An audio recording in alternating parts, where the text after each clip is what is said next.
¿Qué pasó el 19 de septiembre de 1985?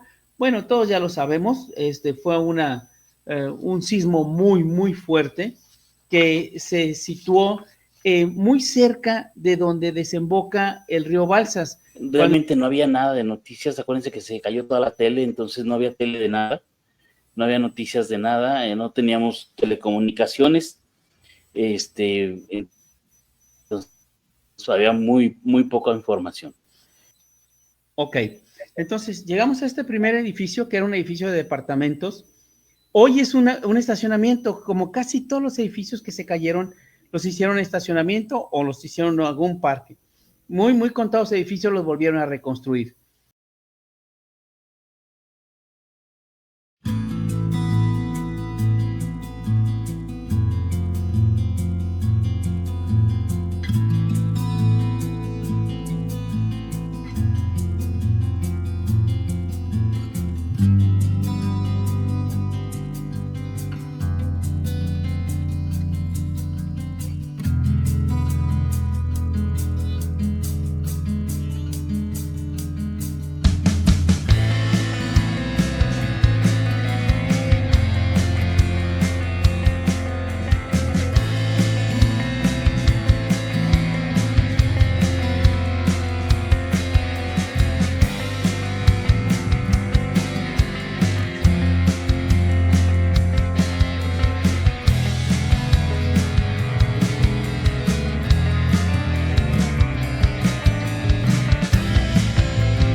Hola, ¿cómo están todos? Buenas noches. Pues empezamos nuestro programa con algunas problemillas técnicos del transmisor, que es el StreamYard, pero bueno, aquí estamos. Saludo a Alex. Buenas noches, ¿cómo estás?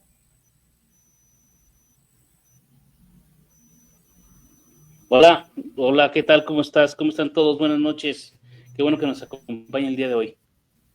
Bueno, pues hoy tenemos un programa muy especial que lo quisimos hacer porque resulta que en estos días, el pasado mes, se puso una serie nueva en Prime que se llama Cada Minuto Cuenta. Y entonces nosotros quisimos hacer un programa que se llame Bajo Historias de Rescates bajo los escombros de 1985. Obviamente, pues es nuestra narración, pero queremos hacerlo un poquito diferente respecto a nuestras experiencias que vivimos, sobre todo lo que nosotros sentimos, y también haciendo una comparativa con la serie, a ver qué tanto era real y cuánto no, ¿verdad? Entonces, pues bueno, aquí basados en el libro que escribí hace algunos años, hace ya 5 años. Entonces, bueno, pues vamos a estarlo platicando, ¿no? A ver qué les parece nuestro capítulo del día de hoy. Y pues empezamos comentando del programa anterior, de la semana pasada, que hablamos sobre el accidente del vuelo 940 de Mexicana de Aviación. Tuvimos muchos comentarios, muchas personas nos hicieron favor de mandarnos algún comentario, alguna impresión. Espero que les haya gustado. Ya subí algunos capítulos al YouTube, está en mi página de YouTube, que aparece igual como SOS Historias de Rescate, por si quieren ver alguna repetición, pues bueno, ahí están ya subidos algunos programas. Van 4, me faltan todavía algunos, pero pues poco a poco iremos subiendo, voy a ir subiendo los capítulos, ¿no? Entonces, pues les quiero comentar que, pues, todo empezó, este programa, gracias a esta serie que se llama Cada Minuto Cuenta. Quisiera que nos comentaran, por favor, si la vieron, no la vieron, qué les pareció, si tienen alguna pregunta al respecto, si de lo que ahí sale nosotros lo podemos corroborar, si nosotros también lo vivimos, etcétera, ¿no?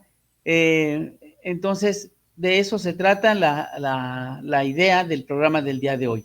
Y quisiera preguntarte, Alex, ¿qué te pareció esta serie? Fíjate que yo ya la había visto ahí en Prime, pero no me llamaba mucho la atención porque hubo otra que se enfocó en personas y etcétera, ¿no? Pero en 3, 4 personas muy, muy focalizado. Pero esta ya es una miniserie muy, muy, muy bien hecha, muy bien realizada, muy bien ambientada del 1985, sí, realmente te transporta a esa época. Y sí me gustó mucho a mí, me pareció. Bueno, voy a decir más opiniones porque quiero escuchar la de las personas que nos hagan favor de comentarios, pero me parece muy, muy buena, muy bien realizada y estamos esperando la segunda temporada a ver cuándo sale ya para verla. Esos son 10 capítulos de la primera temporada y me los aventé, pero bueno, mi mujer y yo nos agarramos, pero casi los 10 capítulos, muy interesante. Pues es una serie que está muy bien hecha. Yo había leído un libro anteriormente, hace muchos años, sobre los sismos de la Ciudad de México, y es más o menos y luego sacaron una película donde la narración era de 2 personas que quedaban ahí atoradas y el diálogo entre ellos. Uno de ellos, el actor de los Bichir, y otro era ahorita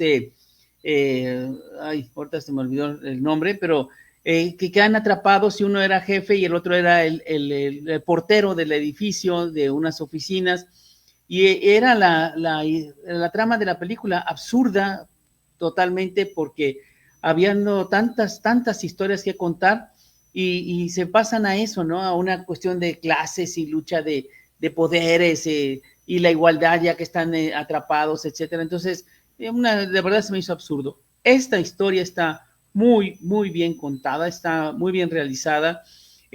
Platican, según he visto otros videos, que las técnicas que utilizaron para simular los derrumbes han sido técnicas que no se habían usado en México.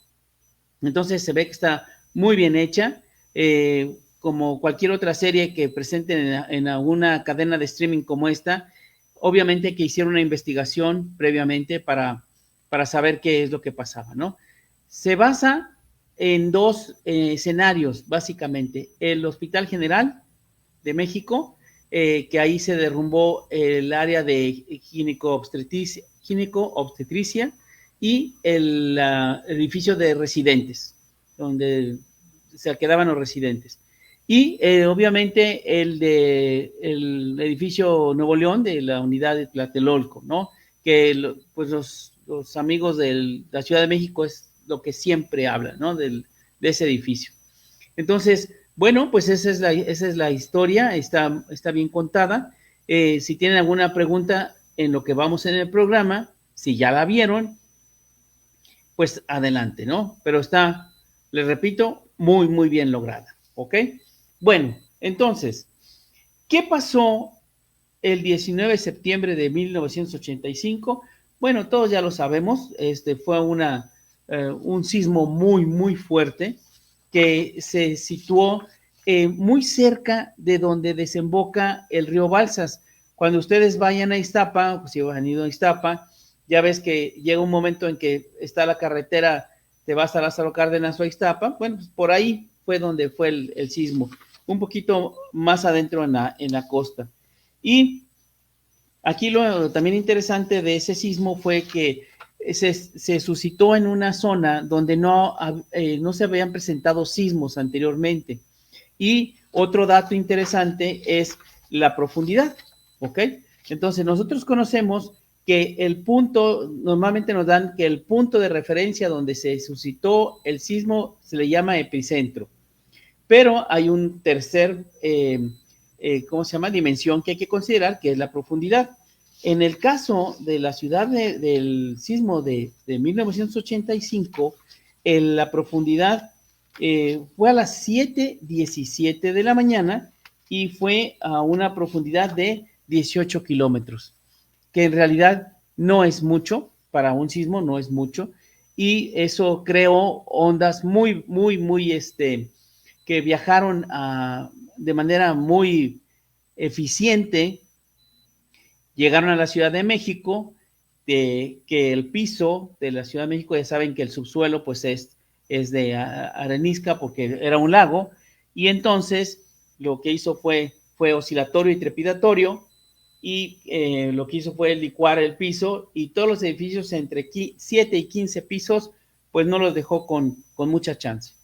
Entonces, eso fue lo que pasó ese día, sin meternos a más detalles técnicos, pero bueno, así fue, ¿ok? Entonces, pues, a ver, síguele.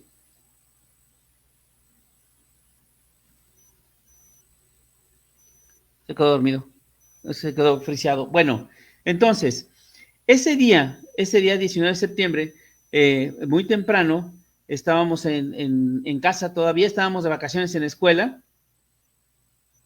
¿Sí te acuerdas, Alex? Sí, estábamos de vacaciones y nos íbamos a ir a un campamento y pues estábamos ahí todos listos para partir al campamento. Sin embargo, muy temprano pues empezó el temblor. Bueno, todo lo vivimos, ¿no? Entonces, nosotros lo vivimos en casa, tembló muy fuerte, nos despertó inclusive el movimiento y pues estuvimos al pendiente desde entonces de qué es lo que pasaba, qué iba a hacer y todo, y hasta que nos llamaron para concentración, para concentrarnos todos en la central de rescate y prepararnos para irnos a la Ciudad de México. Bueno, pues estábamos, pues realmente no había nada de noticias, acuérdense que se cayó toda la tele, entonces no había tele de nada, no había noticias de nada, no teníamos telecomunicaciones, entonces había muy, muy poca información. Nosotros, pues ya nos fuimos hacia la Ciudad de México, ahí vamos para allá, como nos fuimos también acompañados o en conjunto con Cruz Roja Guanajuato, pues ya íbamos en el camino viendo qué es lo que iba a pasar, qué íbamos a hacer, que si era mucho, si era poco, no teníamos prácticamente ninguna información. Nos vimos con Cruz Roja Guanajuato, nos fuimos en todo el camino con Cruz Roja Guanajuato y llegamos a nuestra casita de Polanco, que es la central sede nacional de Cruz Roja Mexicana, que está en Polanco, y ya llegamos ahí, había un mundo de gente, cientos de ambulancias de todos lados, había pues mucha Cruz Roja, saben que la Cruz Roja pues es muy fuerte, y nosotros fuimos abanderados o con Cruz Roja, no nada más. Entonces pues se fue el jefe, el don Chema, don José María Fernández a la junta, y nosotros nos quedamos en la camioneta, porque éramos sumamente disciplinados, o sea, no te creas que nos bajamos y andábamos desbalagados por todos lados, no, nos quedamos ahí en este lugar sin movernos, por si había que movernos o salir o regresar, lo que sea, todos nos íbamos a encontrar ahí listos para lo que sea. Entonces ya pasaron, de hecho, a mi gusto pasó mucho tiempo, no me acuerdo si fueron como una hora que pasaron en una junta o poco más de una hora en lo que nos asignaban los lugares donde íbamos a ir a trabajar. Sin embargo, bueno, déjenme contarles que en el camino cuando íbamos hacia Polanco, pues no vimos nada, ¿no? Pues entramos normalmente como entra todo el mundo por la México-Querétaro, pues pasamos por Satélite, Lindavista, normal, no vimos ni edificios dañados, ni caídos, nada, absolutamente nada. Hasta que llegamos a Polanco tampoco vimos nada. Y ya nos asignaron entonces el lugar de trabajo que iba a ser en la colonia Roma, que entonces, pues ya tampoco era tan temprano, ya estaba oscureciendo, entonces tampoco vimos grandes daños, porque aparte estaba a oscuras la Ciudad de México, buena parte de la Ciudad de México, y pues tampoco vimos grandes daños. Ya nos asignaron ahí en la colonia Roma el primer edificio, un edificio que estaba totalmente colapsado, que fue donde empezamos nosotros los trabajos. Este edificio de la colonia Roma está pues muy cerca de Insurgentes realmente, y de Insurgentes y de el castillo de Chapultepec, no son ni 2 kilómetros al castillo de Chapultepec, estábamos muy céntricos, y ahí en esa área estaba muy cerca todo, la Roma Centro, que es donde estábamos nosotros, el Roma Norte, del Centro, Roma Sur, obviamente, pero estábamos ahí en Roma Centro, y pues ahí vemos cómo está, pues muy cerca de todo el centro de la Ciudad de México. Sí, y muy cerca ese fue el recorrido que hicimos desde la Cruz Roja de Polanco hacia ese primer lugar, que es las calles de San Luis Potosí y Orizaba, exactamente, muy cerca del, yo no conozco muy bien, ¿no? Pero del hipódromo y todo eso, ¿no? ¿Ok? Del hipódromo de las Américas, de Lomas Hipódromo, digo, de Insurgentes, perdóname, no es Insurgentes, es el Paseo de la Reforma, está hacia el este de ese punto de la Roma. Después de Paseo sigue, digamos, el Castillo de Chapultepec, o ¿cómo se llama? Sí, pues el Castillo de Chapultepec, que está como a 2,000 metros, no más lejos. Estábamos muy al centro, y muy cerca de los multifamiliares Juárez también, y del Hospital General. Ok, entonces llegamos a este primer edificio, que era un edificio de departamentos. Hoy es un estacionamiento, como casi todos los edificios que se cayeron, los hicieron estacionamiento o los hicieron en algún parque. Muy contados edificios los volvieron a reconstruir. Entonces, llegamos y pues todo el personal se empezó a bajar. Siempre trabajábamos como un reloj suizo, o sea, éramos una precisión increíble. A nadie le tenían que decir lo que tenía que hacer, todo el mundo sabía lo que tenía que hacer, y se crearon 2 equipos. Entonces, y empezaron a atacar, uno por un flanco, el otro por el otro flanco, y nosotros nos dejaron al cargo de la unidad de radiooperadores. No entiendo yo por qué, pero pues el señor Fernández de entrada sí, ¿no? Pero bueno, cuando trabajas en equipo, hay que ser conscientes de que es tan importante el que va adelante como el que cuida la herramienta, como el que jala un cable, todas las tareas importantes. Sin uno no hace la tarea el otro, ¿ok? Y entonces ya cuando empezó a entrar la noche, que fue cuando ya pudimos entrar. ¿Cuál fue tu primera entrada a ese edificio? A ese edificio fue, híjole, estás abusando de mi imaginación, pero fue un muchacho, Rogelio creo que se llama, un muchacho que estaba hacia la entrada del lado sobre Orizaba, que estaba pues muy adentro, era un edificio muy grande, realmente eran varios departamentos, y hizo un caminito así medio estrecho, y metíamos las lámparas de cuarzo de 55 milímetros, y que se calentaban un montón, pero dejaban muy buena luz, y ese fue hacia adentro del centro del edificio, donde estaban muy atorados, muy atrapados las personas. Se trabajó mucho, Luis, Rogelio, no me acuerdo quién más estaban ahí, que duraron mucho tiempo en desatorarlo. Se me fue el nombre de él, creo que se llamaba Rogelio el muchacho, pero estuvo ahí, y realmente no duré mucho. Luego regresé yo al radio, y me quedé en radio, porque traíamos entonces la onda corta también en la unidad, y estábamos sintonizando desde onda corta, o sea, podemos comunicarnos a cualquier parte del país ahí. Entonces me regresaron a operar radio, pero fue de la entrada de por una de las calles, creo que era la de Orizaba, que era el primer camino donde se metió Luis, y en el otro camino, no sé quién iba por allá, pero a mí me tocó por este otro de acá. Ok. Entonces, hay que mencionar que para hacer una maniobra de rescate en un derrumbe, cuando sucede el derrumbe, la estructura cae, ¿no? Entonces, se vuelve a encontrar otros puntos de apoyo y ahí se queda. No se va a mover mientras no vuelva a temblar, ¿ok? Para hacer un rescate en un derrumbe se pueden usar dos técnicas. Una es empezar a hacer túneles, o sea, empezar a quitar, a excavar, a romper, para crear túneles que tienen que hacerse con mucho, mucho cuidado para no dañar lo que pueda servir como cimentación o como nuevo apoyo, nuevos puntos de apoyo de la nueva estructura ya que queda, ¿no? De lo de ruido. Entonces, la primera técnica es crear túneles, que es muy riesgoso para el rescatista, pero que es más seguro para la persona que está atrapada, ¿no? O sea, se va quitando poco a poco, se hace una extracción quirúrgica y hasta que llegas a la persona, la desatoras y en el mismo túnel por donde entraste vas a salir. La segunda técnica es, si tienes a la mano una grúa, entonces, acorde a la capacidad de la grúa, tú lo que tienes que hacer son cuadros, cortar cuadros de la azotea, del concreto en la azotea, hay que cortar también todas las, de la losa, pues hay que cortar las varillas, etcétera, y se hace un enganche, y entonces la grúa levanta todo eso y lo quita. Entonces deja al descubierto una gran parte de la estructura y permite que así pueda sacar a más personas.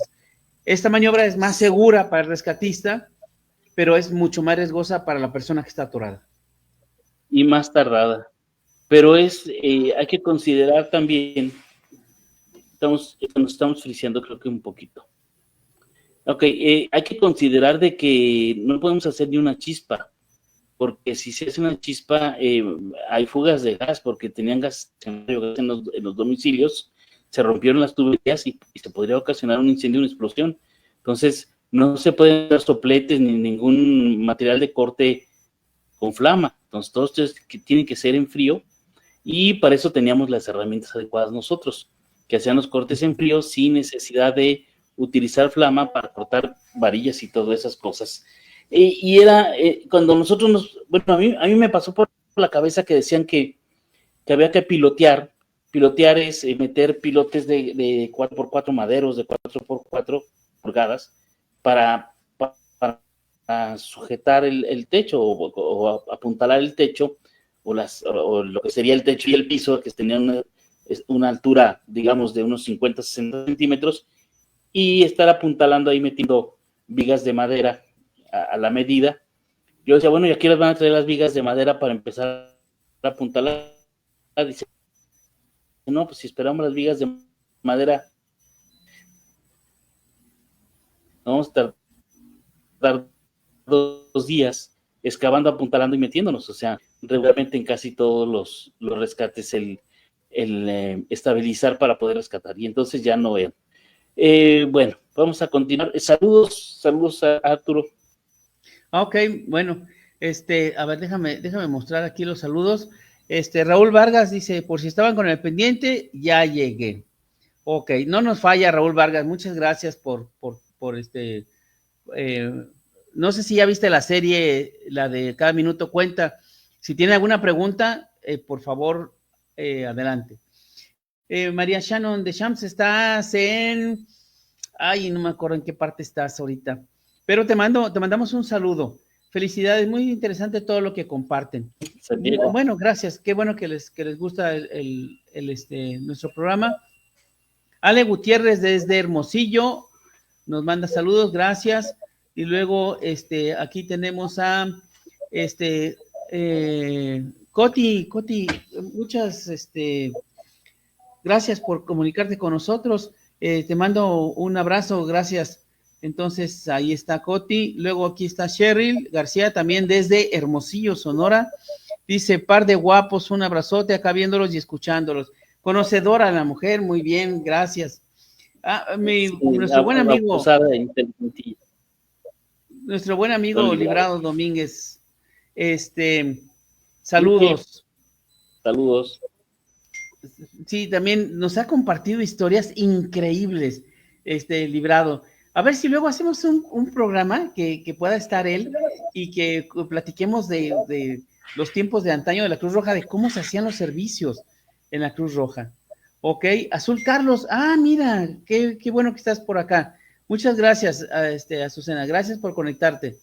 Y otro amigo, paramédico, dice Cristo Vázquez, ustedes son íconos de Salamanca, gracias amigo. Mira, déjame decirte, Cristo, que gracias por tu comentario, pero hay muchas personas, de hecho, al final del programa voy a mostrarles los nombres de todas las personas que acudimos a los sismos con la Cruz Roja de Guanajuato, nuestros compañeros de Cruz Roja Guanajuato y los de Rescate SOS Salamanca, porque pues, sí, somos un grupo, ¿no? A lo mejor nosotros nos conoce mucha gente, entonces nos relaciona fácilmente con esto, pero pues hay mucha gente muy, muy, muy valiosa, ¿no? Entonces, pero te agradezco mucho el comentario. Ok, bien.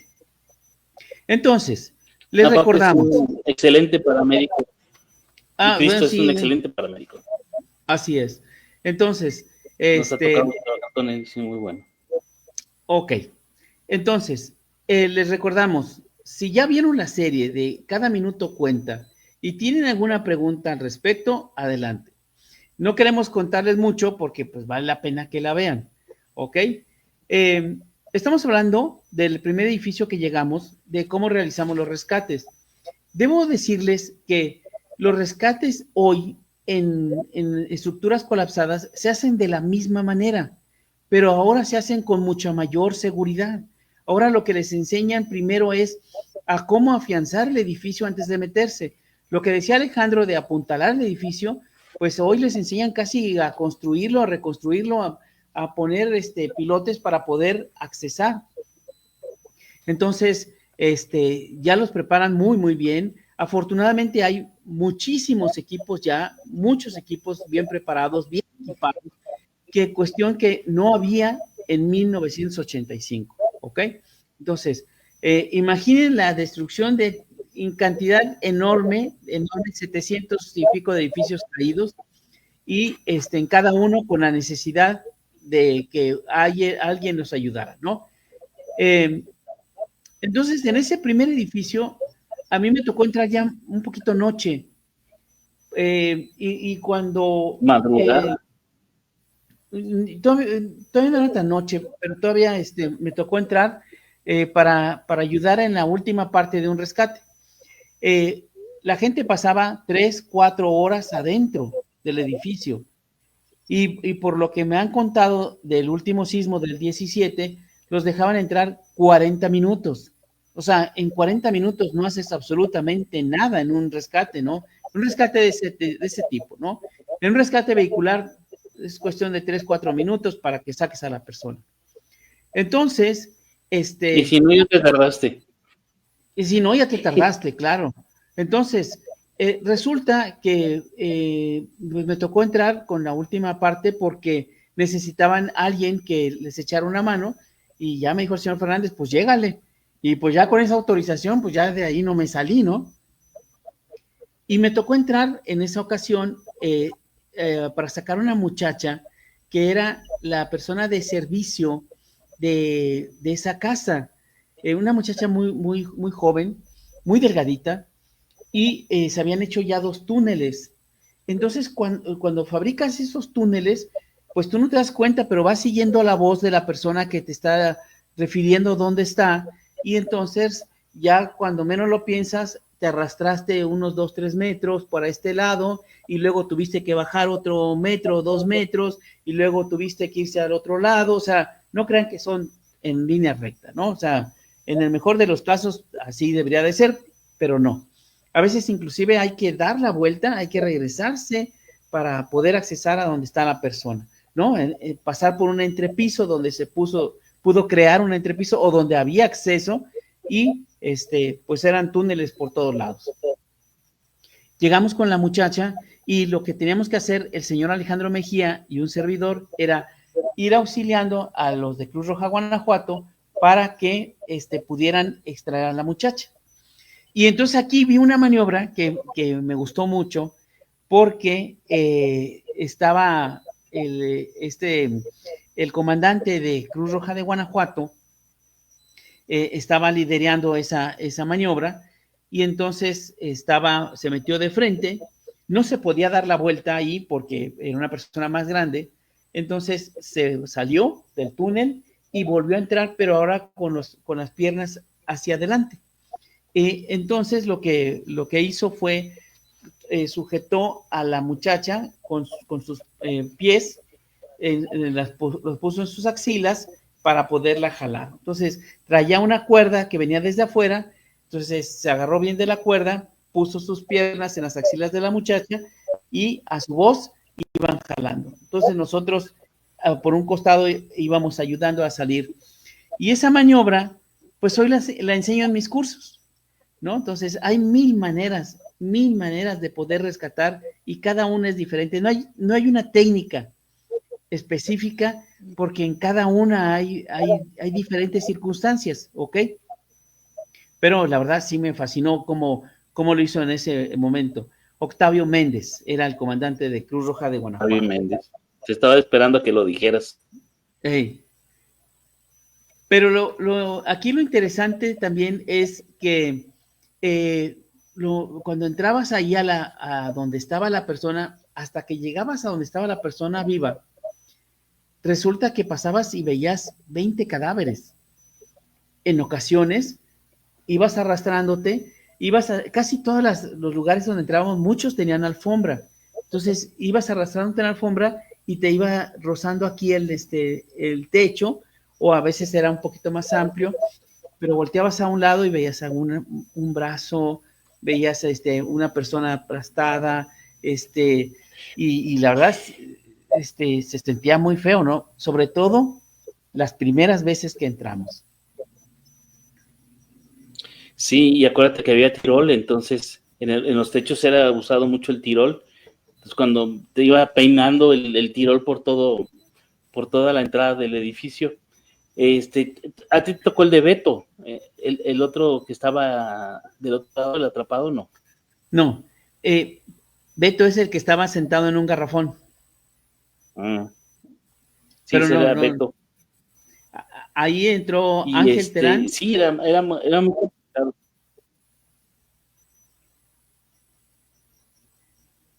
¿Ángel Terán con quién? Porque no te escuché. Ángel Terán con Luis Gutiérrez y con Miguel Béjar. Uh-huh.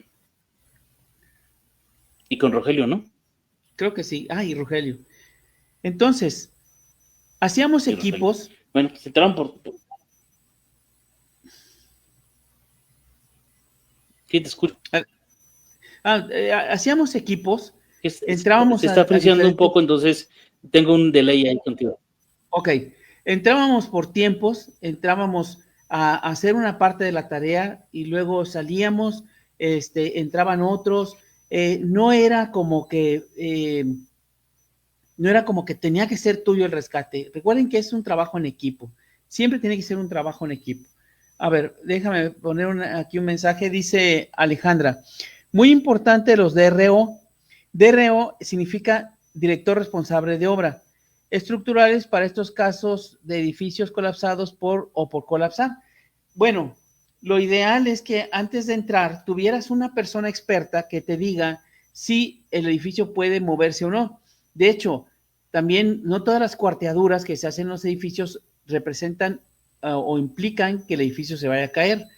Entonces, pues no hay como que un experto siempre te diga, pero no es el caso.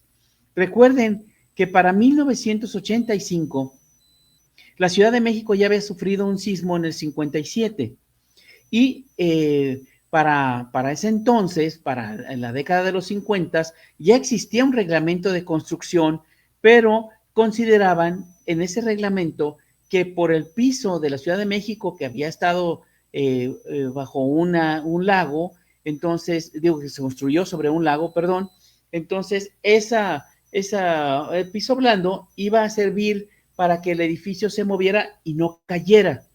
Entonces, pues completamente equivocado. Por eso muchos edificios que se construyeron en los 50 cayeron en el 85, pero también muchos edificios que construyeron en los 60 y 70 cayeron, fueron los que fueron más, ¿ok? Y a partir del 85 fue que se hizo una reforma completa a las leyes, a las reglas de construcción para la Ciudad de México, ¿ok? Bien, adelante, Alex. Ok, entonces, bueno, ya es momento de que escuchemos sus comentarios. ¿Quiénes vieron la serie? ¿Quiénes tuvieron la oportunidad de revisarla? Les escuchamos cuáles son sus comentarios.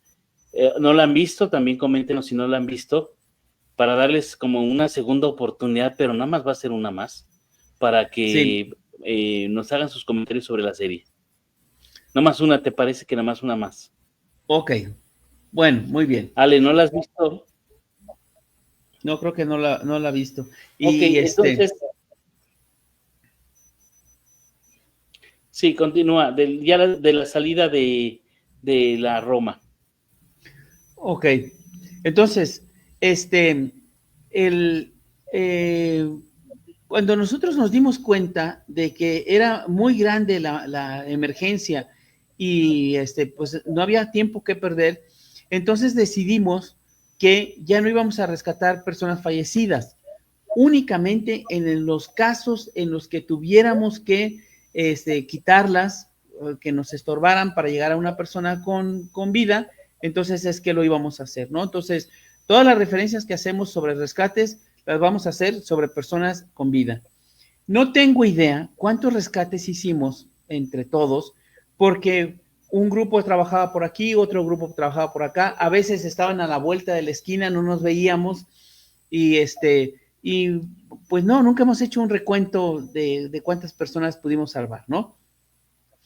Ese edificio, el primer edificio, cuando estaba amaneciendo, quedó completamente limpio, ya no hubo personas, ya no escuchábamos llamadas de auxilio, ya decidimos que había quedado completo, ¿ok?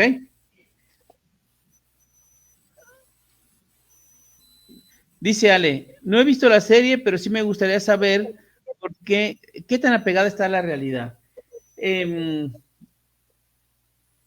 Pues bueno, les comentamos si quieren de una vez, ¿no? O sea, la serie narra la historia de las personas, de unas personas que trabajaban en el Hospital General, en el área de obstetricia, y de otros que vivían en el edificio Nuevo León, del multifamiliar de Tlatelolco, y qué fue lo que les pasó. O sea, va más apegado a sus historias, a sus vidas, pero también narra algo muy importante que fue cómo empezaron a hacer los rescates la propia gente, porque no, está muy apegada a la realidad.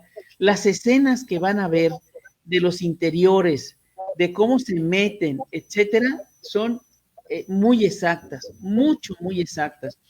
Yo no sé si quién los asesoró o cómo está, pero son muy exactas. Lo que ven de más edificios, eso es fake, porque fue una cosa,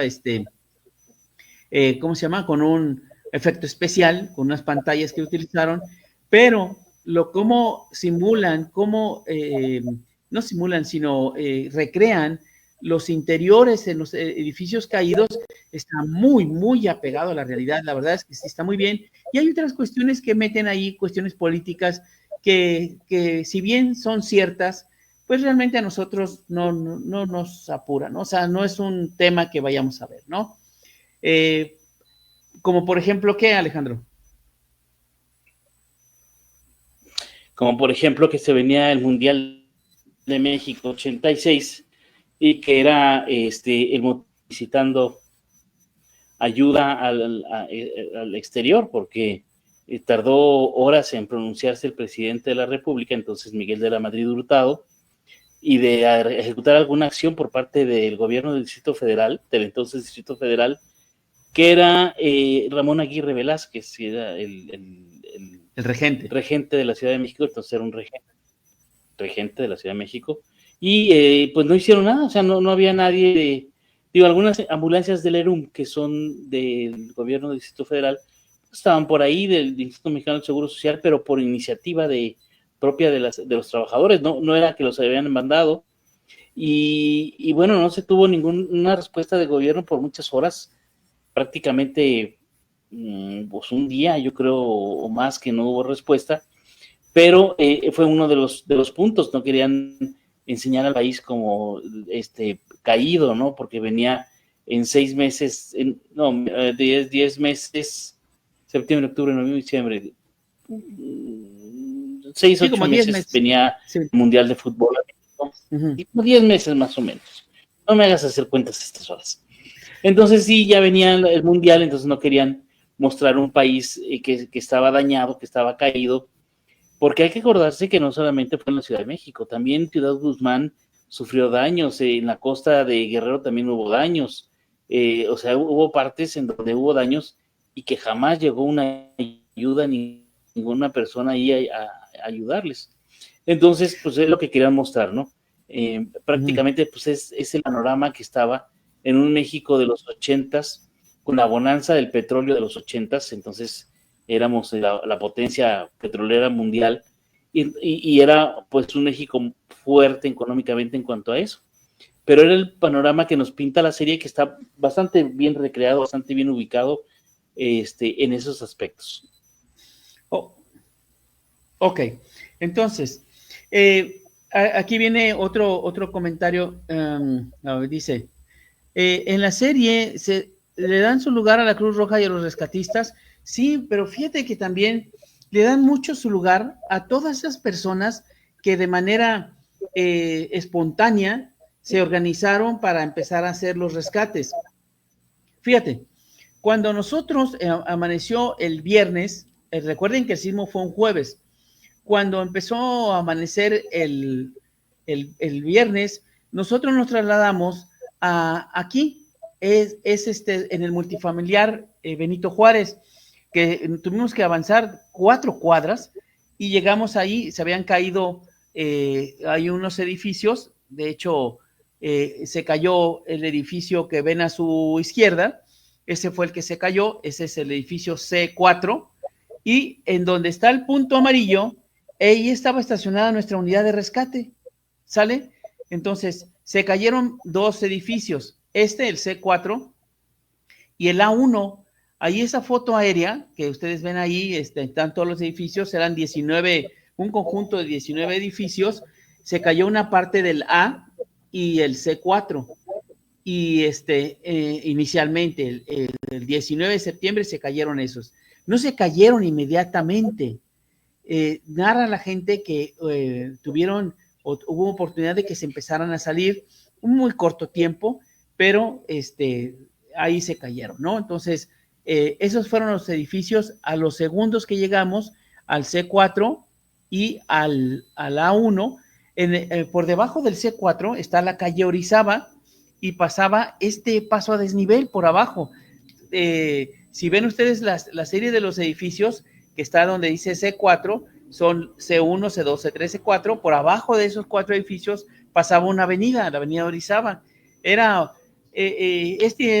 conjunto era un orgullo para la Ciudad de México, para el gobierno. Fue una obra del arquitecto Pani, ¿no? Entonces, monumental, enorme, era una ciudad dentro de otra ciudad, vivía un montonal de personas ahí, todo, y parece que vivían bastante bien. Eran edificios muy bonitos, y que pues eran el orgullo. En el sismo del 57, habían sufrido algún daño, pero los volvieron a componer, según ellos, pero ya para el 85 no dieron, pues. Y aquí es lo que estoy comentando ahorita, Ale, es que cuando nosotros llegamos a ese edificio, nos estacionamos ahí en la cancha de básquetbol, como vieron en la imagen, ¿no? Llegamos y ahí nos estacionamos donde está aquí el puntito ese amarillo, y en toda la fila de donde estaba el edificio caído, ese sí cayó así como, pum, como si fuera un acordeón. Había gente ya rescatando, había logrado muchísimos rescates, pero se atoraban donde necesitaban ya un equipo. O sea, todo lo hicieron a mano, todo lo hicieron con palas, picos, con lo que tenían a la mano, y nosotros teníamos equipo eléctrico, ¿ok? Nosotros teníamos rompedoras eléctricas de la marca Bosch, y que eran muy versátiles porque no eran muy grandes, y nos metíamos con esas y rompíamos el concreto. Y teníamos motosierras, teníamos sierras para cortar metal, teníamos un montonal de equipo, no se nos atoraba nada. Y como íbamos junto con la gente de Cruz Roja Guanajuato, ellos traían un equipo de quijadas de la vida, enormes las quijadas, marca Hortz, que son las más grandes, las más potentes. Entonces, entre ambos equipos y ambos personales hicimos un montón de rescates. Pero sí, en la serie le dan mucha importancia, como debe de ser, a toda la gente que se incorporó, que sin saber, con el riesgo que eso implica, se metió a rescatar a sus vecinos. ¿Ok? Sí, me acuerdo mucho que la gente, aparte estaba estacionamiento, en algunos edificios tenían estacionamiento en los sótanos, entonces eran varios pisos de estacionamiento que el edificio cayó hasta abajo, o sea, en el subsuelo, por decir de alguna manera, y recuerdo que llegamos, nos empezamos a colocar desde la cancha de básquetbol, porque traíamos la unidad de rescate con el remolque Arturito, que hoy en día es la octava maravilla traer remolques en todo el mundo. Nosotros en el 85 ya traíamos un remolque totalmente autónomo, equipado y todo, y ese se quedó también junto a la unidad, inclusive enganchado a la unidad, y se corrieron cables de energía para iluminar y para los diferentes equipos que usábamos ahí, ¿no? Los cinceles y eso. Pero me acuerdo mucho que empezó una grúa, que no sé quién la mandó, quién la trajo, y empezó a hacer maniobras de mover las primeras losas de arriba, pero quería jalar las losas para que se fueran rompiendo e irlas quitando de esa manera. Entonces, el primer jalón que le dio, pues se movió todo horrible. Entonces la gente empezó a gritar y pararon la grúa por completo. Yo me acuerdo estar muy cerca de la grúa. Entonces le dijeron, no, pues es que me ordenaron que no. Dije, no muevas nada porque hay mucha gente adentro y vas a colapsar todo el edificio. Entonces ya se quedó en paz, dijo, pero no te me vayas, porque ahorita vamos a hacer los movimientos de las losas, como tú lo habías dicho, y se empezaron a cortar losas, y en alguna ocasión me tocó a mí hacer las maniobras con la grúa y hacerle las señas a la grúa para dar las indicaciones de izar la grúa, de bajar gancho, etcétera, para hacer los movimientos de este material, que fue una parte que me tocó en un inicio. Y luego, bueno, pues ya nos enfocamos a diferentes áreas. Mucha gente, muchos voluntarios espontáneos de los vecinos fueron hacia el sótano, hacia donde estaban los coches, y otros, porque era como un poco más fácil el gente de ahí, y cuando se necesitaba equipo, que era la parte ya de la construcción del edificio en sí, entonces los equipos ya entrábamos nosotros.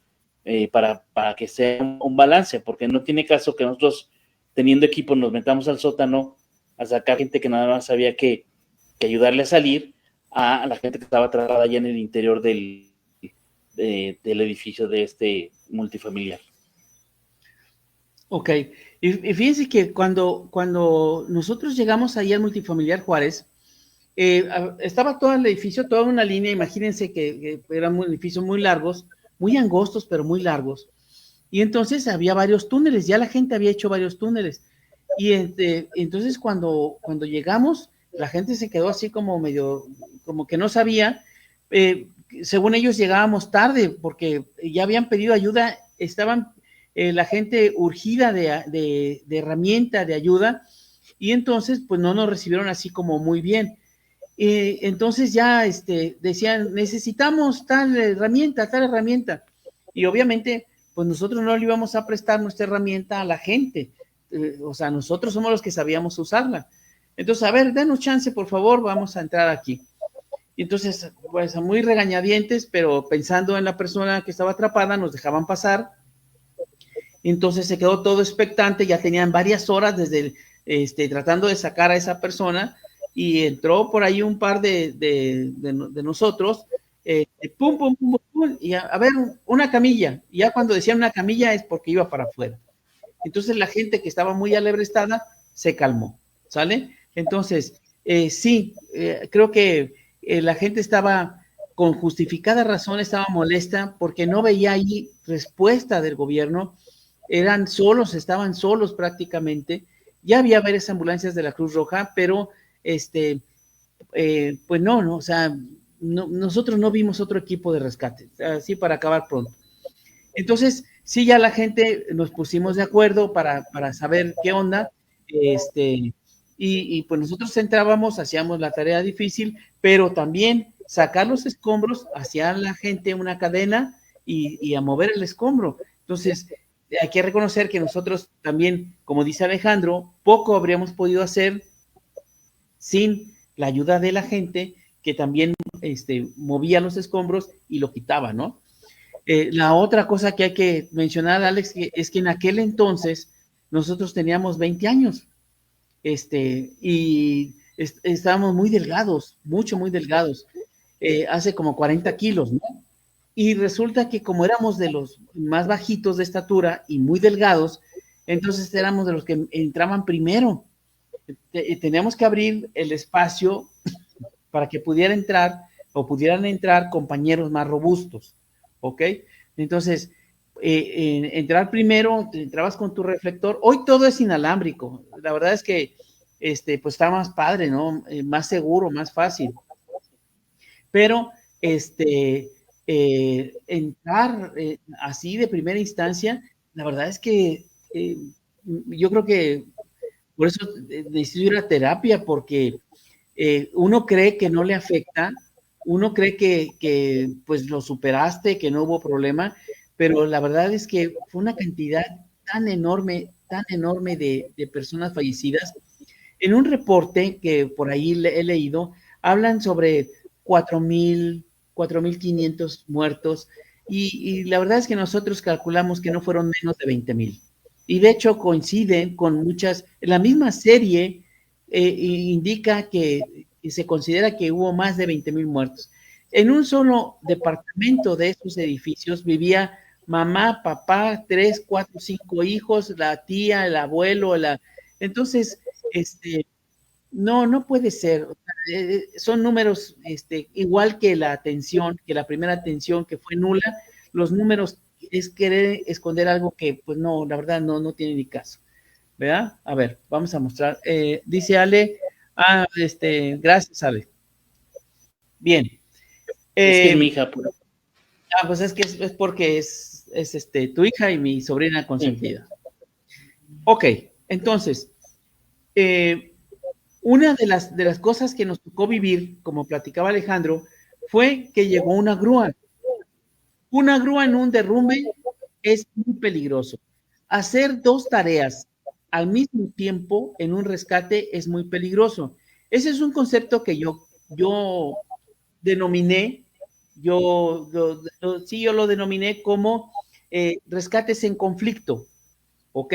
Cuando dos equipos trabajan al mismo tiempo sobre la misma víctima, o bien dos rescates se llevan a cabo en lugares próximos, entonces es un rescate en conflicto y eso es muy peligroso, ¿ok? Entonces, la grúa queriendo mover el edificio cuando todavía hay rescatistas adentro y gente atrapada con vida adentro sin ninguna otra instrucción, eso es mortal, pues no sabemos cómo va a reaccionar ese edificio caído y que se puede terminar de venir abajo, ¿no? Me tocó que estando, me dijeron que entrara para ver la maniobra, quitar lo último que faltaba y llegar hasta una niña y para ver qué maniobra podíamos hacer, ¿no? Entonces estábamos con el equipo de Cruz Roja Guanajuato y ya, me metí, seguí las instrucciones que me habían dado, como 3, 4 metros, luego hubo que bajar otro tramo, luego había que irse para un lado, no me acuerdo bien si de derecha o izquierda, y luego regresarse como 5 metros. Y la niña, una niña como de unos 9 años, estaba atrapada, consciente, despierta, y estaba atrapada nada más de las rodillas, pero por 2 traves. Entonces, tenía las piernitas atrapadas y la niña boca arriba, pero las piernitas en lugar de estar hacia abajo, pues las tenía hacia arriba, ¿no? Entonces, para ver cómo era, cómo había que hacer la maniobra, etcétera, le digo, mira, tenemos que romper, no creo que las quijadas logren abrir, etcétera, etcétera. Entonces, se metieron con las quijadas y soportaron las 2 traves. Las quijadas, pues, son unas pinzas que después les vamos a mostrar, hidráulicas, y tienen una fuerza de varias toneladas, ¿no? Entonces metieron las quijadas, abrieron, soportaron las traves, y cuando estaban en esa maniobra, la grúa continuó sus labores y empezó a mover todo y se cimbró el edificio. En ese momento, las quijadas, este equipo, se alimenta de la presión de aceite gracias a un motorcito que está conectado con unas mangueras. Ese motor es como si fuera de una podadora, se oye igualito al de una podadora, ¿no? Y entonces se oyó que el motor se revolucionó, se sobrerevolucionó, pero aguantó el peso.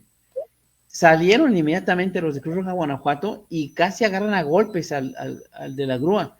Total de que ahí es donde dice Alejandro que tuvimos que hablar con él para decirle, oye, no sé quién te mandó ni con qué órdenes, pero esto no puede ser así, ¿no?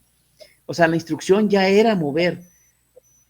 Una grúa entra cuando ya estamos seguros que no hay gente con vida adentro.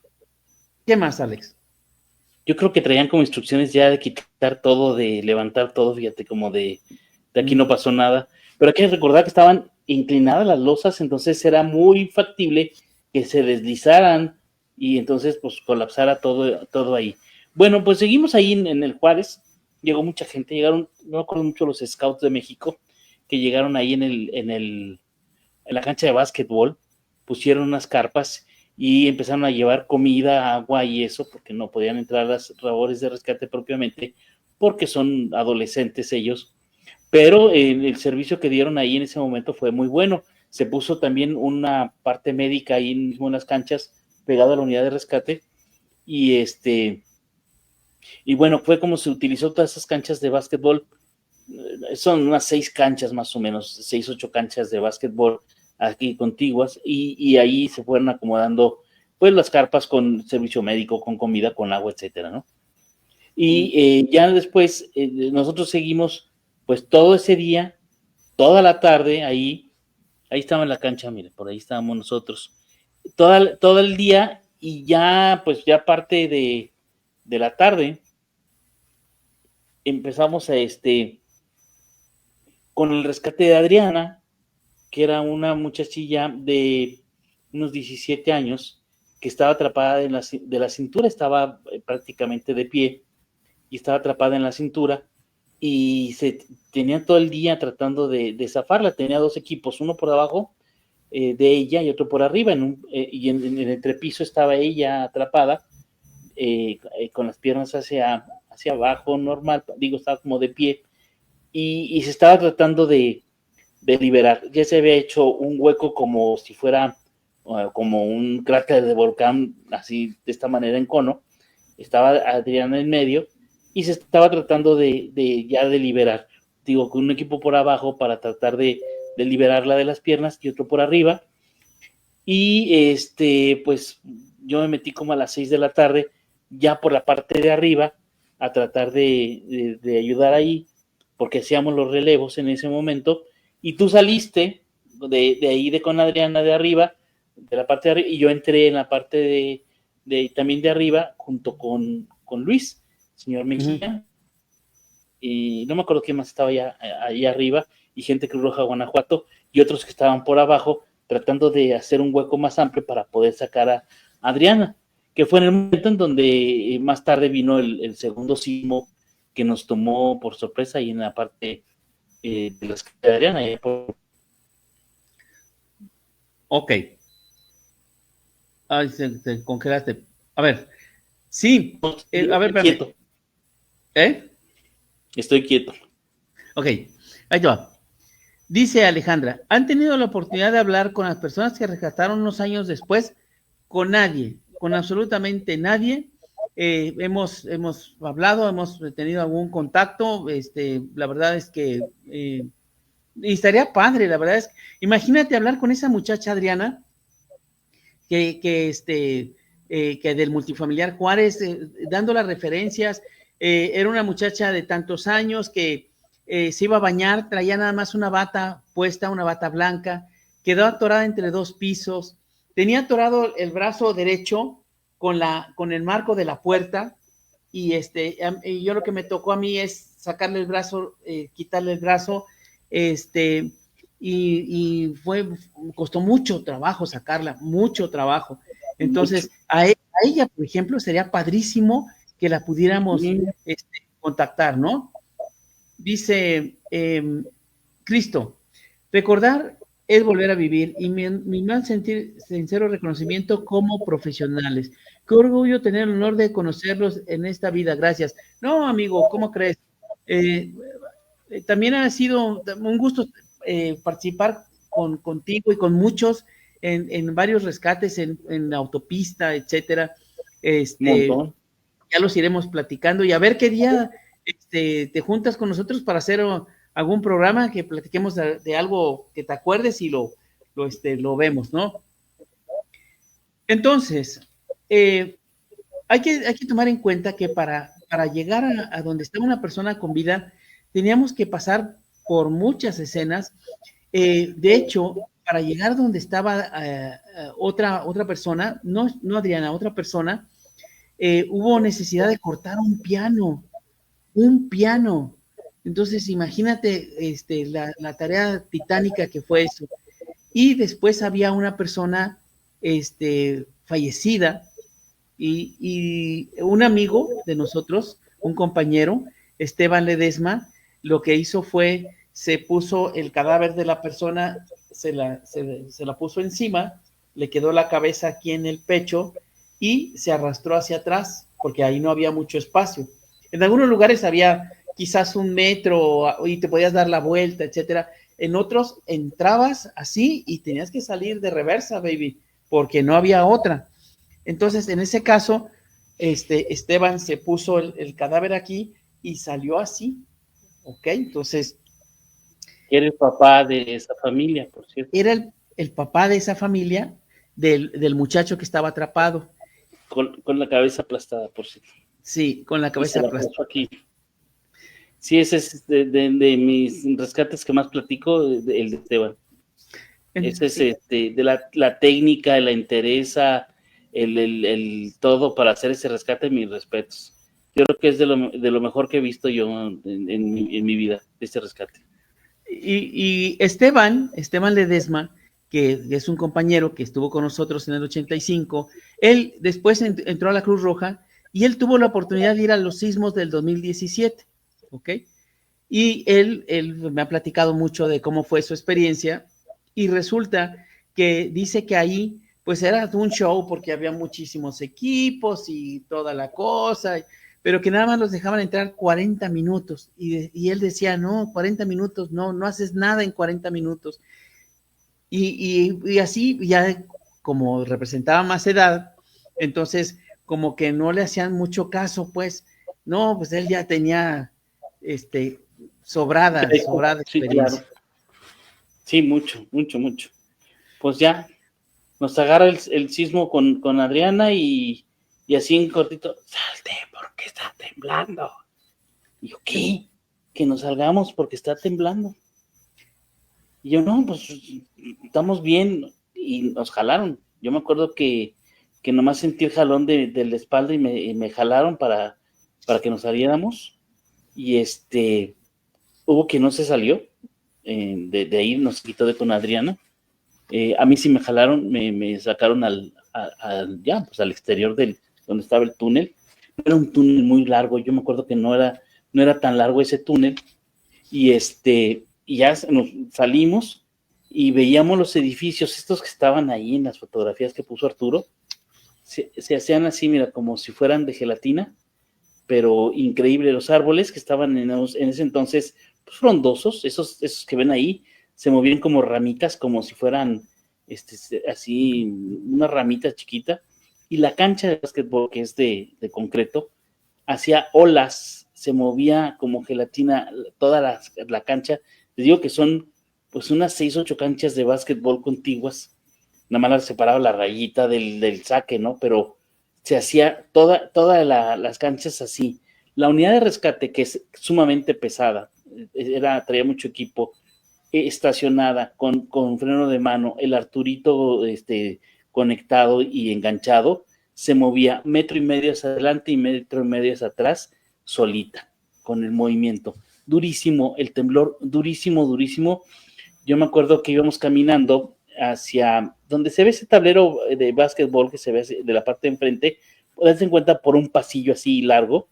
Estábamos casi hasta el otro lado del edificio y veníamos saliendo para llegar a la camioneta.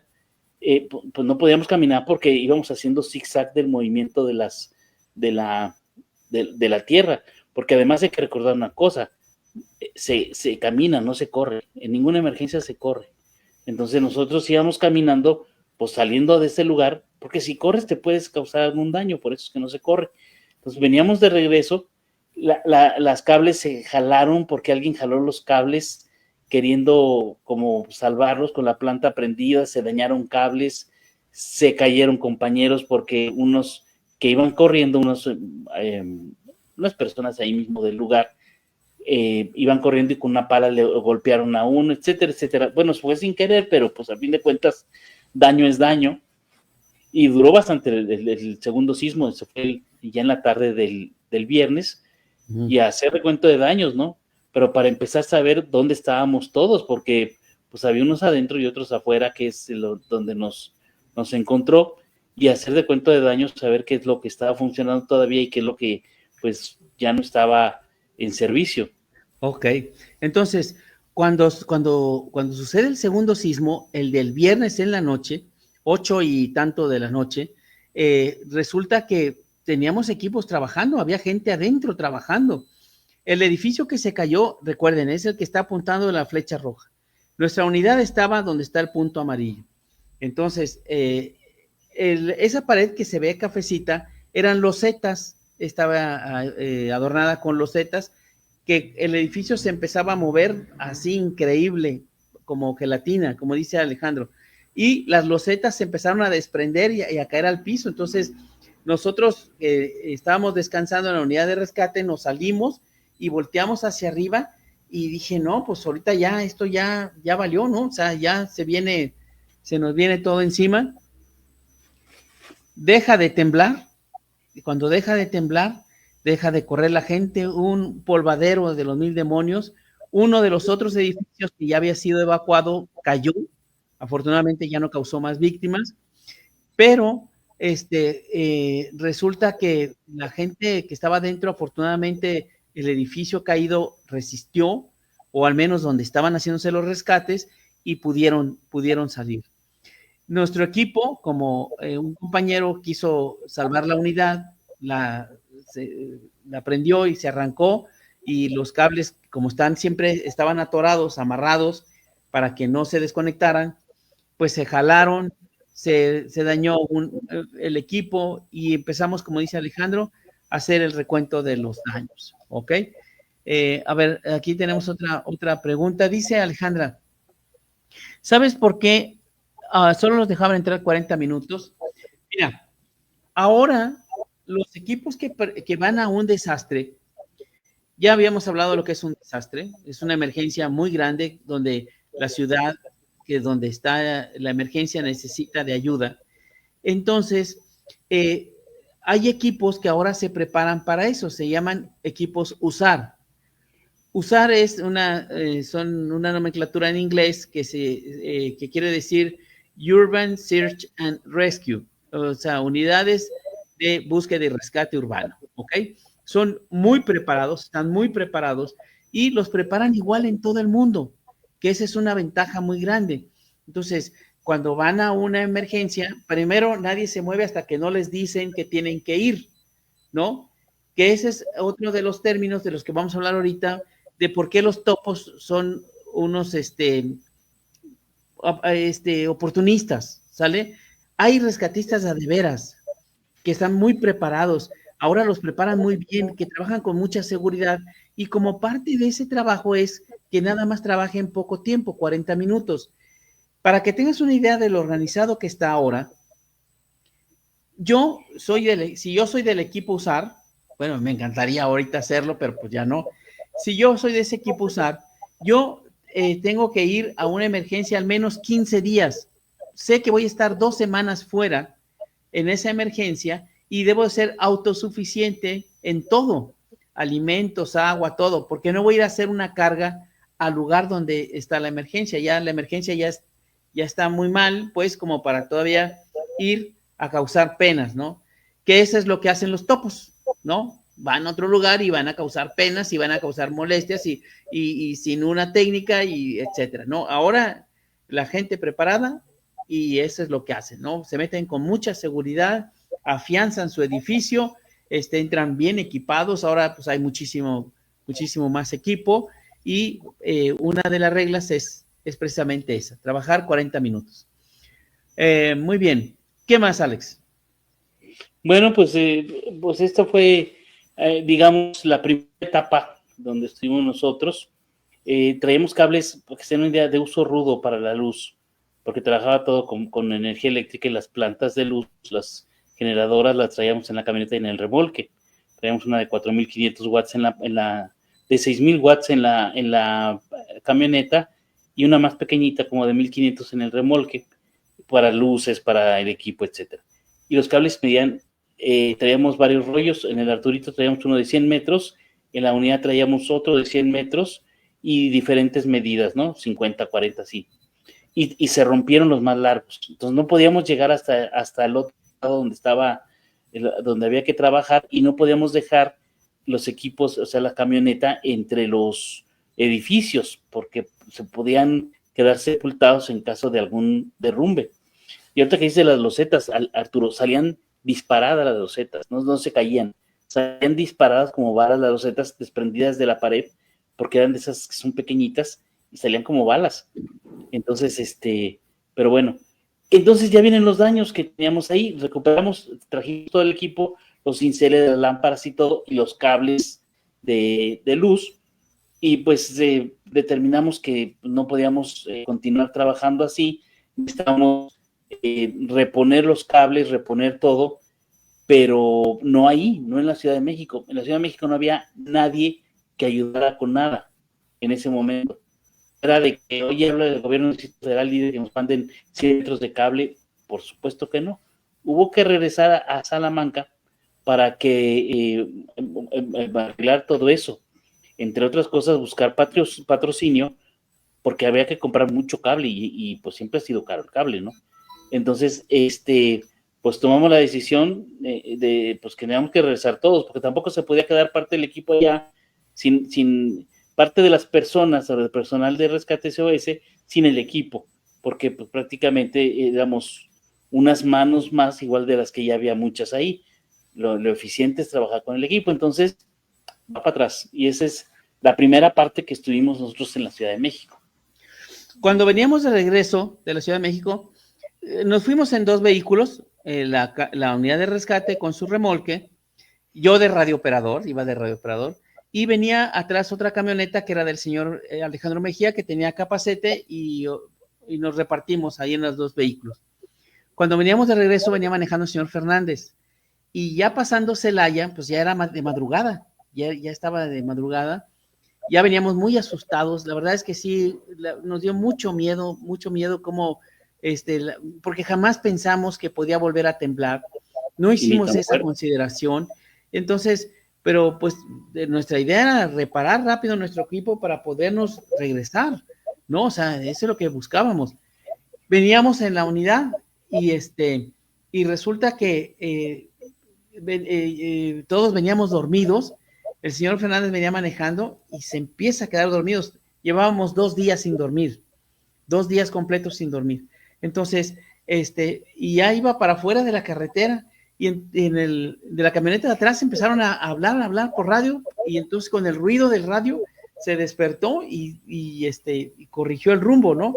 Se detuvo y ya cambiamos de chofer y ya se la trajo el resto del camino, se la trajo Miguel, pero pues ya íbamos para afuera, ¿no?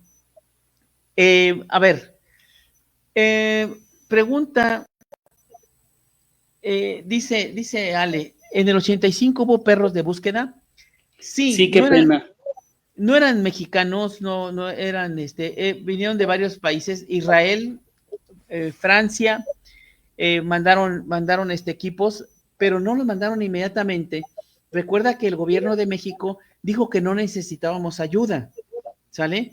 Entonces, en otros países ya había paramédicos, ya había rescatistas, ya había todo. En México no, ¿sale? Y perros buscadores, que por cierto, se robaron un perro de los franceses ahí en la Ciudad de México.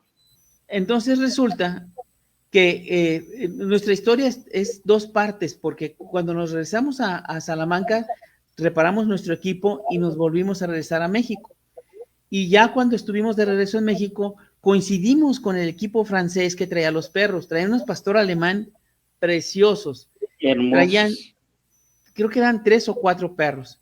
Y nos dijeron los franceses que me habían mandado un perro y ya no regresó. O sea, se lo habían robado. Entonces, si tu pregunta es sí, y se lo robaron. ¿Ok? Bien. Quiero comentarles ¿qué pasó con las personas que estaban atrapadas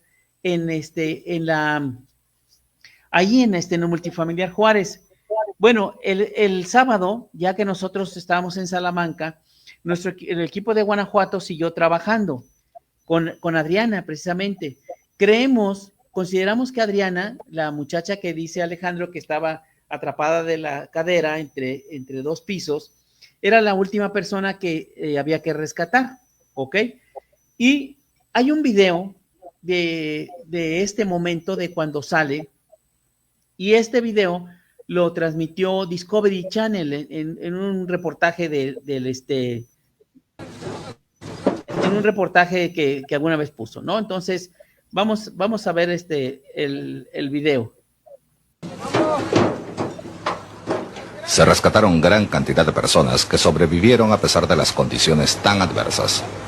Niños y adultos que estoicamente soportaron, algunas veces durante varios días, la falta de alimento, luz, deficiencia de oxígeno y la carencia total de agua.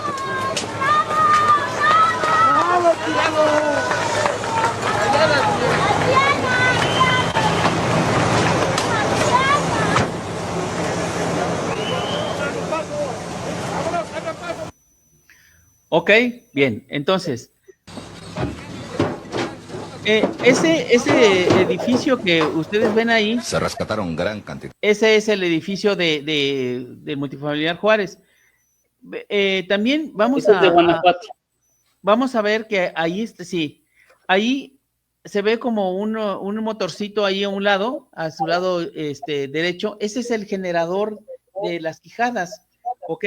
Este muchacho, que ahorita les voy a decir su nombre, es de Cruz Roja, Guanajuato. Todos los que ven ahí de Cruz Roja son de Guanajuato, ¿ok? Entonces, de Guanajuato Capital. De Guanajuato Capital. El que vende ahorita aquí de gorra, él, José Luis Ramírez, que en paz descanse. A él lo mencionamos cuando hablamos de las inundaciones. Él trabajaba en radiocomunicaciones de gobierno del estado. Y excelente amigo. Excelente amigo, ¿no? Entonces, todo el equipo de Cruz Roja de Guanajuato con los que tuvimos la oportunidad de trabajar, ellos el sábado por la mañana ya terminaron el rescate y lograron sacar a Adriana. La muchacha de las que estamos platicando, que estaba atrapada entre 2 pisos, es esa muchacha que llevan en la camilla. De hecho, se escucha que le dicen Adriana, Adriana, ¿no? Y casualmente la van a subir a una ambulancia que es de Cruz Roja de Salamanca. ¿Ok? Ahí está. La 45. Bueno, sí, la ambulancia número 5 de Salamanca.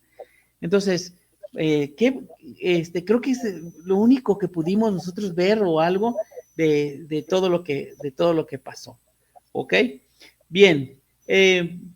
Preguntas, comentarios, les repito, ¿vieron la serie que les dijimos que vieran? ¿Cumplieron con su tarea? No hicieron la tarea. Oh, es que estaba más emocionante si las platicábamos así. No, pero había que verla porque fue un encargo que les hicimos y no lo hicieron. Ok. Cuando regresamos nosotros a la Ciudad de México, regresamos el domingo, la situación había cambiado mucho.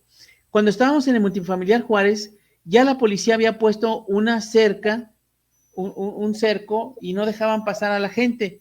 ¿Por qué? No tengo la menor idea, pero la propia gente de ahí del lugar eran los que estaban haciendo las tareas y eran más que nosotros, muchos más que nosotros. Nosotros hacíamos una tarea muy delicada, la más riesgosa quizás, pero ellos hacían mucho, ¿no? Entonces, ¿por qué no dejarles pasar? ¿Por qué? Perdón, ibas a decir algo. No, estoy hablando de lo que estás diciendo tú, te estoy parafraseando porque las personas de ahí hicieron, no sé, el 80% de los rescates de las personas atrapadas. Nosotros hicimos el 20% de los que estaban muy atrapadas, que no se iban a poder sacar con otra cosa, o sea, más que con equipo. Y ellos, la mayoría de la gente salió por ayuda de su propio vecino. Esa es la parte más interesante y más bonita de lo que sucedió en México. De ahí viene la frase de solidaridad, ¿no? Porque pues se pusieron todos solidarios con su propio vecino. Pero realmente sí, y ya el sábado ya las cosas ya eran muy diferentes. Es como cuando regresas a la fiesta que ya habías dejado antes, ¿no? Ya otras personas, otra situación, y ya fue muy, muy diferente, pero no deja de ser importante, no deja de ser también muy interesante porque fue otro tipo de labor, ya no tanto digo, también fue de rescates y de todo, pero como estuvo matizada con ya cosas de política y de otras cosas, también es importante, interesante platicarlas. De hecho, pues estuvimos ahí en el hospital Juárez, que sale en la serie, ahí también estuvimos nosotros. Y es, pues, digo, interesante de comentar también. Ok. Cuando regresamos nosotros, vimos que las cosas estaban muy, muy, muy raras, ya estaban muy cambiadas. Ya había entrado el ejército, pero el ejército había entrado a acordonar las áreas y no dejaban pasar a nadie. De hecho, a nosotros también nos costaba mucho trabajo que nos dejaran pasar. Hubo edificios en los que definitivamente no pudimos pasar. Entre ellos, algunos de las costureras, que también salen en la serie. Y cuando hubo 3 lugares que decidimos no estar. Uno fue el edificio Nuevo León, en Tlatelolco, porque era exagerada la cantidad de gente y todo, y como estaban los medios ahí, estaba en la televisión, pues obviamente todo el mundo quería estar ahí, etcétera. El otro, Televisa, por lo mismo, y el tercer lugar que decidimos ya no estar fue en el Hospital General. Íbamos a entrar al edificio y en la puerta principal estaba un cuate y dice, ¿a dónde van? Pues venimos del Cuerpo de Rescate de Salamanca y traemos equipo. No, pues ¿qué equipo? Aquí tenemos todo completo. Nos hizo muy difícil la entrada. Y nos dice, no, pero es que aquí va a ser muy difícil y más probable es que se queden atrapados. Entonces, les vamos a pasar una cinta masking tape para que anoten su nombre, y qué otra cosa, tu nombre y...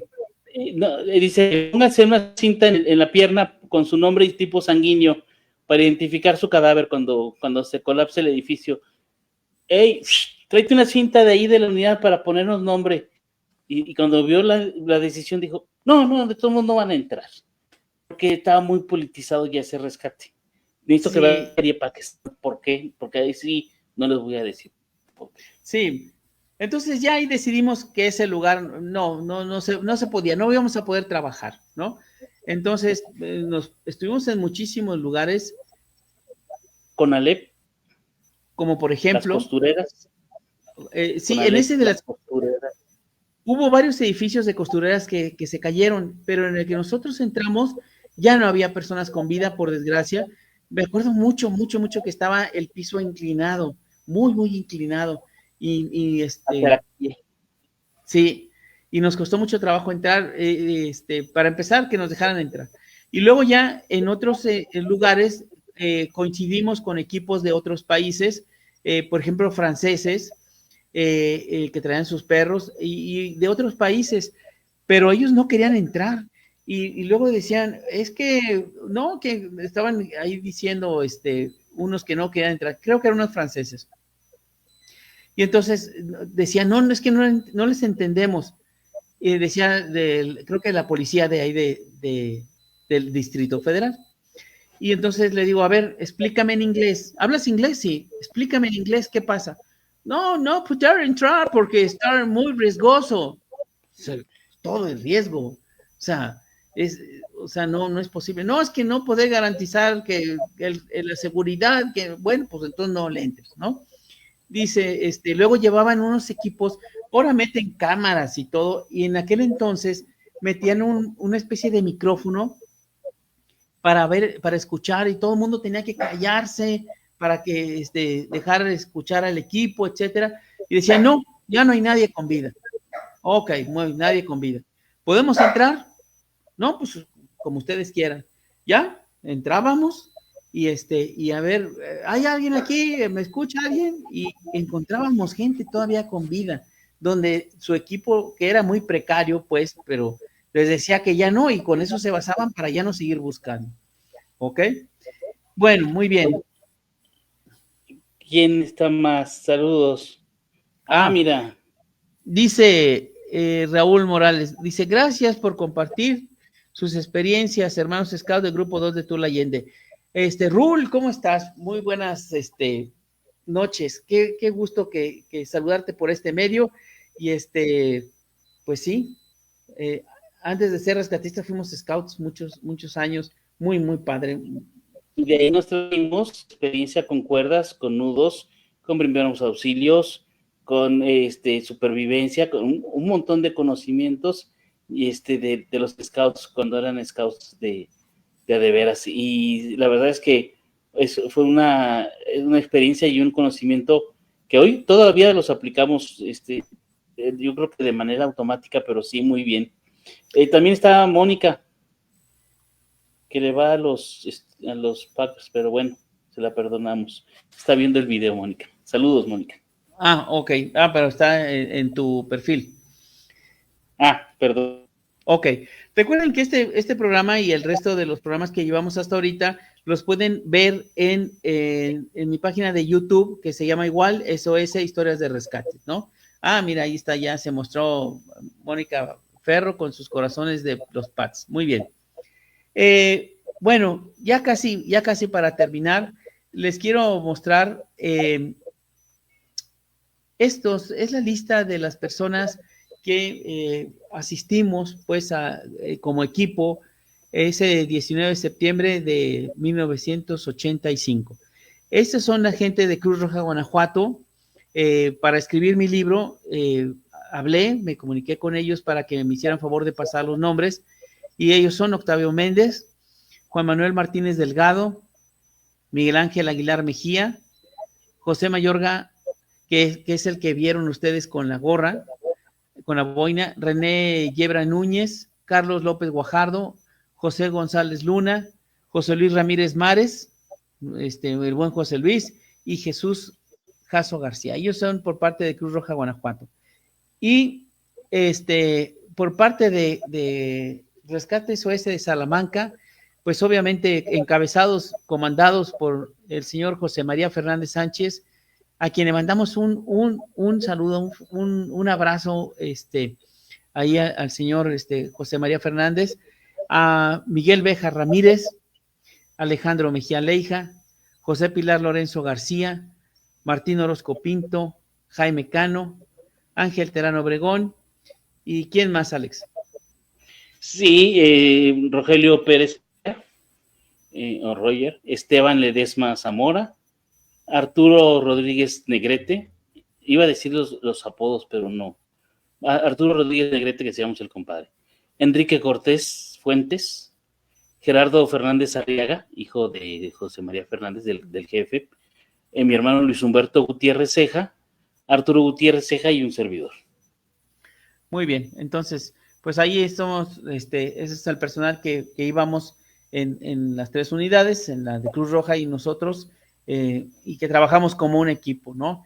Que ya, primero nos vimos así como que midiendo las fuerzas, pero después de esas experiencias, créanme, yo lo compararía como los soldados después que van a una guerra, la hermandad, la unión que se genera porque tú le confías tu vida a tus compañeros, tú entras con toda la seguridad de que van a velar por ti, ¿no? Entonces, y tú por otro. Y tú por otros, ¿no?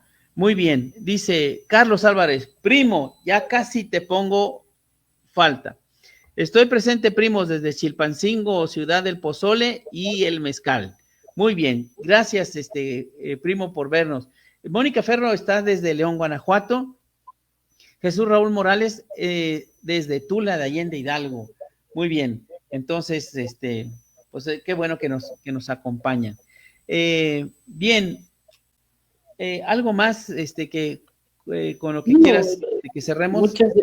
Faltan muchas experiencias de esta segunda vuelta a México, que a lo mejor en otro programa comentaremos, rescates muy penosos, de aquel de la alberca que tenían en la azotea, en la casa, cuando fuimos escoltados por los motociclistas estos de la Ciudad de México.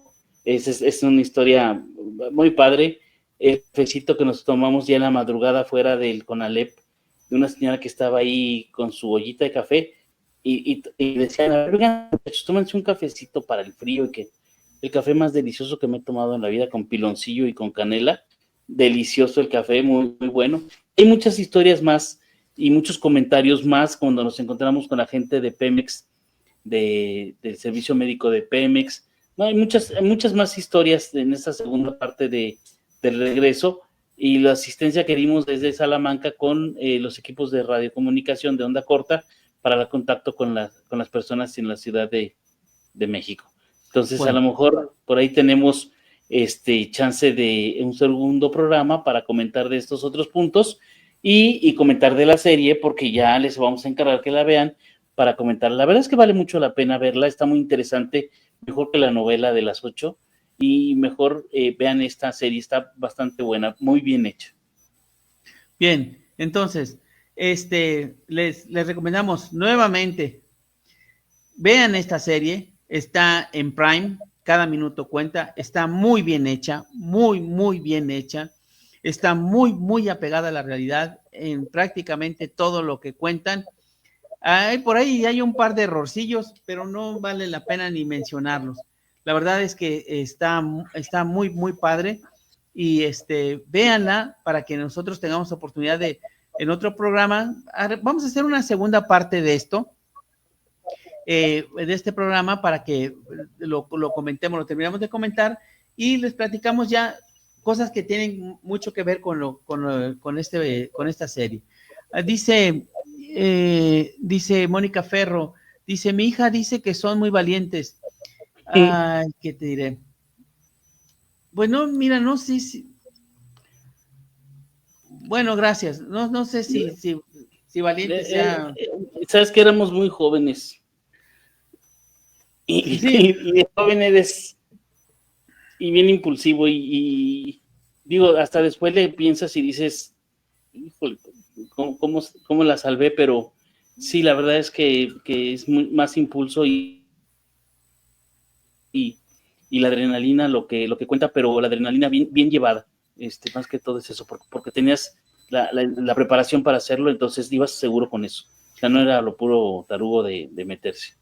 Fíjese que en otros programas, próximos programas, también vamos a hablar de otros rescates, ¿no? Tenemos muchas historias y de cosas increíbles, la verdad, increíbles, creo que nada más porque se lo estamos contando, pero donde nos sirvió mucho, que estábamos muy bien preparados, nos prepararon muy bien, nos entrenábamos mucho, practicábamos mucho, y después tuvimos muchísimos servicios, enormidad de servicios. Cuando nosotros fuimos a los sismos del 85, ya teníamos casi 5 años de experiencia, pero dejen el tiempo, el kilometraje. Por año cubríamos, no sé, 300 servicios. De ellos, quizás una tercera parte eran rescates. Entonces, la verdad es que ya llegamos y ya habíamos cubierto muchos derrumbes también. Entonces, no era nuevo para nosotros hacer ya un rescate. Y por eso nos daba mucha seguridad saber cómo entrar, saber cómo cuidarnos, etcétera, ¿no? Con miedo, siempre con miedo. La verdad es que si pierdes el miedo, no estaríamos aquí, ¿no? Si hubiéramos perdido el miedo, no estaríamos aquí. Sí, bueno, sí, un equipo muy, muy compacto, muy bien conformado, que es lo más importante. Y ya con experiencia, ya nosotros no estuvimos cuando las explosiones de San Juan Ixtepec, que fue el 20 de noviembre del 84. No estábamos disponibles por aquí y fue el equipo de SOS. Entonces ya de esos, el derrumbe del portal en la ciudad de León, un montón de tratados en silos, o sea, mucha experiencia, pero de un equipo muy compacto, muy bien hecho, muy bien conformado por el jefe, quien nos formó y nos entrenó para eso, y es el resultado. O sea, realmente es todo el equipo compacto, como estaba muy bien conformado. Ok, dice Luis Enrique Ramírez, que hoy me mandó solicitud de amistad, fíjate, y ahorita me está mandando saludos. Dice, buenas noches, gracias por compartir esta historia. Mi papá no participó, pero creo que se quedó en la central de SOS haciendo enlaces entre familias de la Ciudad de México y Salamanca. Sí, no todos pudieron ir porque a muchos les dieron permiso y otros no pudieron. Entonces, los que no pudieron ir, estaban haciendo otras tareas aquí. De hecho, cuando nosotros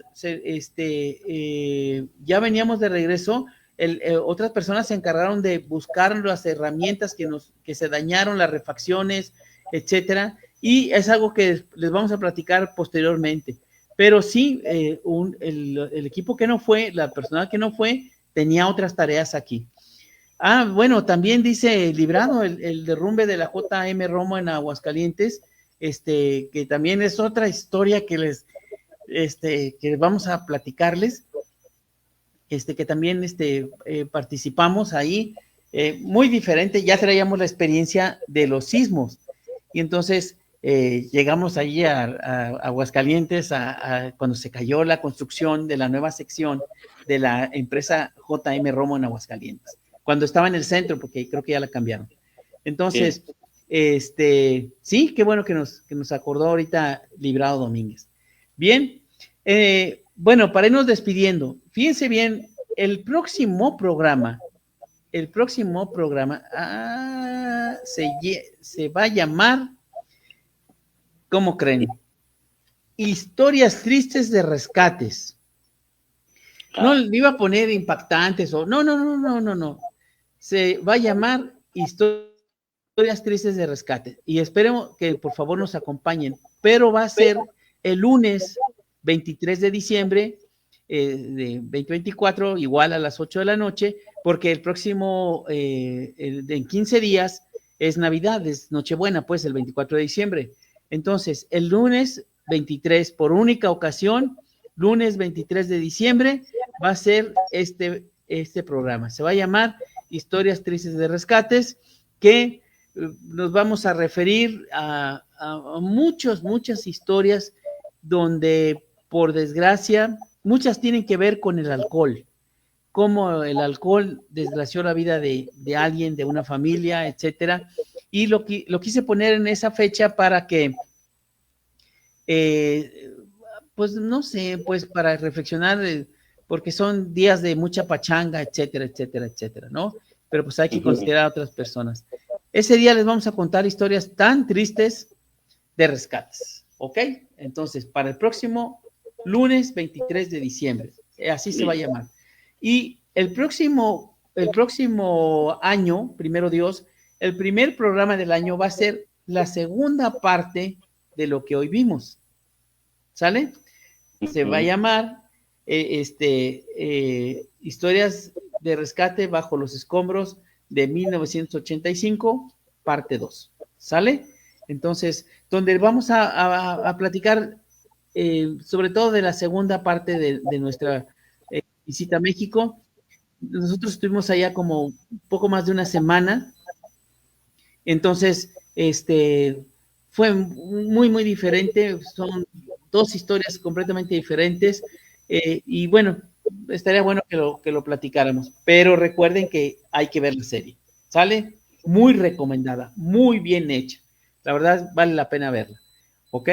Bien, ya no sé si tengan más preguntas, comentarios, sino para que por favor te despidas.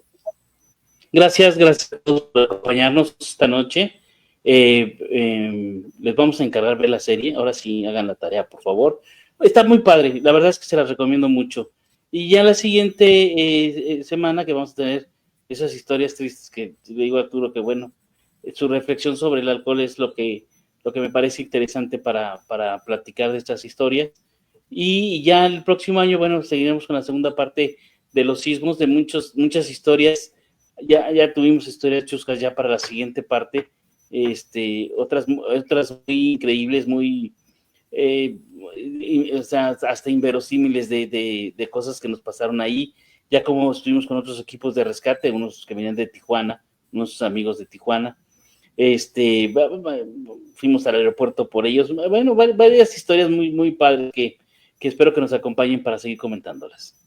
Ok, bien, el propósito de haber hecho este programa especial sobre los sismos, les repito, tiene que ver con que ahora salió la serie y que la verdad nos emocionó mucho. He visto reacciones de la gente en los canales de YouTube y la gente de la Ciudad de México está mencionando mucho a la serie porque está, les repito, muy apegada a una realidad que ellos vivieron. Y nosotros también, nada más que de diferente ángulo. Y también queremos hacer mucho énfasis en que esto fue un trabajo de equipo, no de nosotros dos, sino de mucha gente especializada del Cuerpo de Rescate de Salamanca. Ya puse sus nombres, ahí los leímos, a lo mejor muchos de ustedes los conocen, y otros que se quedaron aquí haciendo también una tarea muy, muy importante. ¿Ok? Entonces, y también de la gente que en la Ciudad de México, de manera espontánea, arriesgando su vida, se metieron a hacer rescates. ¿Ok? Eso es muy importante, fue muy importante, fue la diferencia, en serio fue la diferencia para muchísimas personas que quedaron atrapadas. ¿Ok? Bien, nos dice otra vez Jesús Raúl Morales, dice, gracias, veremos la serie, cuídense mucho y qué agradable es poder verlos. No, hombre, ojalá pronto podamos reunirnos ahí en Tula, nos avisan si hacemos una comida y por allá vamos hasta a Tula con mucho gusto para saludar a tantos buenos amigos. Que fue cumpleaños de Lalo Bolio, entonces también le mandamos un abrazo por su cumpleaños. Bien, entonces, muchas gracias por sintonizarnos. Recuerden, el lunes 23, por única ocasión, lunes 23, va a ser el programa de historias tristes de rescates. ¿Sale? Para reflexionar un poquito, porque a veces ni quien menos la debe es el que paga. ¿Sale? Entonces, para tomar conciencia sobre eso. ¿Ok? Bueno. Dale. Gracias, nos vemos. Gracias, nos vemos. Siga mi canal de YouTube y denle like y todas esas cosas que dicen. ¿Sale? Gracias. Dale. Cambio fuera, bye.